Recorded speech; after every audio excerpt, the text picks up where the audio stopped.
കൊല്ലം കടക്കലിൽ പ്രാദേശിക കോൺഗ്രസ് നേതാവ് കഞ്ചാവുമായി പിടിയിൽ. കോൺഗ്രസ് മണ്ഡലം കമ്മിറ്റി അംഗം കൂടിയായ മങ്കാട് സ്വദേശി സച്ചിനെയാണ് എക്സൈസ് പിടികൂടിയത്. ഇയാളിൽ നിന്ന് 1.5 കിലോ കഞ്ചാവും പിടികൂടി.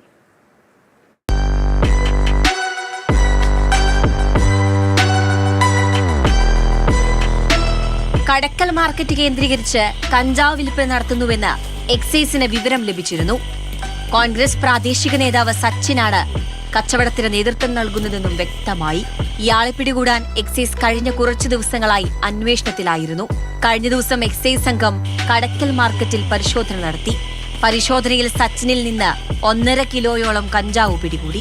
കടക്കൽ മാർക്കറ്റ് കേന്ദ്രീകരിച്ച് ഒക്കെ ലഹരി മൊത്ത വ്യാപാരമുണ്ടെന്നുള്ള ഒരു ഇൻഫർമേഷൻ നേരത്തെ ഉണ്ടായിരുന്നു. അപ്പം അതനുസരിച്ച് ഇങ്ങനെ പെട്രോൾ ചെയ്ത് വരുന്ന സമയത്താണ് ഈ മങ്കാട് സ്വദേശിയായിട്ട് സച്ചിനിൽ നിന്നും 1.5 കിലോയോളം കഞ്ചാവ് പിടികൂടിയത്. സച്ചിനും സുഹൃത്തുക്കളും ചേർന്ന് കഞ്ചാവ് കച്ചവടം നടത്തി വരികയായിരുന്നു.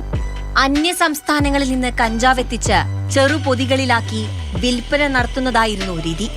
സച്ചിന്റെ സുഹൃത്തുക്കളെക്കുറിച്ചും വിവരം ലഭിച്ചിട്ടുണ്ട്. വരും ദിവസങ്ങളിൽ കൂടുതൽ അറസ്റ്റുകൾ ഉണ്ടാകുമെന്ന് എക്സൈസ് ഉദ്യോഗസ്ഥൻ അറിയിച്ചു. അതേസമയം പ്രതി സച്ചിനുമായി കോൺഗ്രസിന് ബന്ധമില്ലെന്ന് പറഞ്ഞ് പ്രശ്നത്തിൽ നിന്ന് തലയൂരാനുള്ള ശ്രമത്തിലാണ് പ്രാദേശിക കോൺഗ്രസ് നേതൃത്വം.